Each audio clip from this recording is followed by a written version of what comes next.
ರಾಜ್ಯ ರಾಜಧಾನಿ ಬೆಂಗಳೂರಲ್ಲಿ ಅದರಲ್ಲೂ ಹೋಟೆಲ್ನಲ್ಲಿ ಊಟ ಮಾಡೋರಿಗೆ ಒಂದು ಶಾಕಿಂಗ್ ವಿಚಾರ. ಏನಪ್ಪಾ ಅಂದ್ರೆ ಚಿಕನ್ ಬಿರಿಯಾನಿಗೆ 500 ರೂಪಾಯಿ, ಒಂದು ಪ್ಲೇಟ್ ಇಡ್ಲಿಗೆ 100 ರೂಪಾಯಿ ಆಗ್ಲಿದ್ದು ಹೋಟೆಲ್ ಊಟ ಮಾಡೋದೇ ಕಷ್ಟವಾಗ್ಲಿದೆ. ಜನಸಾಮಾನ್ಯರ ಜೇಬಿಗೆ ಭಾರಿ ಕತ್ತರೆ ಬೀಳಲಿದೆ. ಸರ್ಕಾರವು ಕಾರ್ಮಿಕರ ವೇತನ ಹೆಚ್ಚಳ ಮಾಡಿರೋದ್ರಿಂದ ಗ್ರಾಹಕರ ಮೇಲೆ ದುಷ್ಪರಿಣಾಮ ಬೀರಲಿದೆ.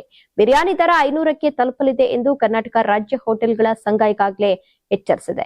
ಪ್ರಸ್ತುತ ಇರುವ ವೇತನಕ್ಕೆ ಹೋಲಿಸಿದ್ರೆ ಕನಿಷ್ಠ ವೇತನದಲ್ಲಿ ಸರಾಸರಿ 60% ಏರಿಕೆ ಮಾಡಲಾಗಿದೆ. ಇದು ಹೋಟೆಲ್ ಉಪಹಾರ ಗೃಹಗಳ ಮೇಲೆ ಗಂಭೀರ ಪರಿಣಾಮ ಬೀರಲಿದೆ. ಹೀಗಾಗಿ ಮುಂಬರುವ ತಿಂಗಳುಗಳಲ್ಲಿ ಹೋಟೆಲ್ ತಿಂಡಿ ಬೆಲೆಗಳು ಸರಾಸರಿ 60% ಹೆಚ್ಚಾಗಬಹುದು ಎಂದು ಹೋಟೆಲ್ ಸಂಘಗಳು ಎಚ್ಚರಿಸಿವೆ. ಒಂದು ಪ್ಲೇಟ್ ಇಡ್ಲಿ ಬೆಲೆ ಪ್ರಸ್ತುತ 50 ಇರೋದು 90 ರೂಪಾಯಿಗೆ ಏರಬಹುದು.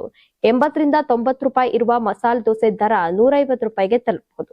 ಇನ್ನು ಸಸ್ಯಾಹಾರಿ ಊಟದ ದರ 250 ರೂಪಾಯಿಗೆ ಏರಬಹುದು ಎಂದು ಸಂಘದ ಅಧ್ಯಕ್ಷ ಜಿಕೆ ಶೆಟ್ಟಿ ಮಾಧ್ಯಮಗಳೊಂದಿಗೆ ತಿಳಿಸಿದ್ದಾರೆ.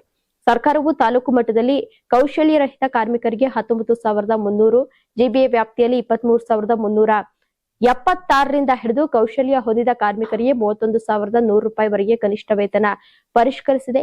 ವಾಣಿಜ್ಯ ಬಳಕೆ ಎಲ್ಪಿಜಿ ಸಿಲಿಂಡರ್ ದರ 1,884ರಿಂದ 3,152ಕ್ಕೆ ಏರಿಕೆ ಆಗಿದೆ. ಎಲ್ಲಾ ದಿನಸಿ ವಸ್ತುಗಳು, ವಿದ್ಯುತ್ ದರ ಹಾಗೂ ಕಸದ ಸೆಸ್ ಏರಿಕೆಯಾಗಿದ್ದು ಸಣ್ಣ ಹೋಟೆಲ್ ಮಾಲೀಕರ ಸ್ಥಿತಿ ಹೇಳತೀರ್ದಾಗಿದೆ. ಇದರ ನಡುವೆಯೇ ಕಾರ್ಮಿಕ ಕನಿಷ್ಠ ವೇತನ ಹೆಚ್ಚಳ ಕೂಡ ಹೋಟೆಲ್ ಮಾಲೀಕರಿಗೆ ಹೊರೆಯಾಗಲಿದೆ.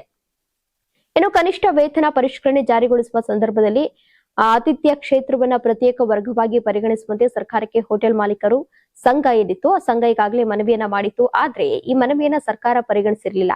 ಹೋಟೆಲ್ ಉದ್ಯಮಕ್ಕೆ ಸಂಬಂಧಿಸಿದಂತೆ ಕನಿಷ್ಠ ವೇತನದ ಬಗ್ಗೆ ಮರುಪರಿಶೀಲನೆ ನಡೆಸಬೇಕು. ಸಣ್ಣ ಹೋಟೆಲ್ಗಳ ಮಾಲೀಕರು ಹಾಗೂ ಗ್ರಾಹಕರಿಗೆ ಆಗಬಹುದಾದಂತಹ ಸಂಕಷ್ಟವನ್ನ ತಪ್ಪಿಸಬೇಕು ಎಂದು ಆಗ್ರಹಿಸಿದ್ದಾರೆ.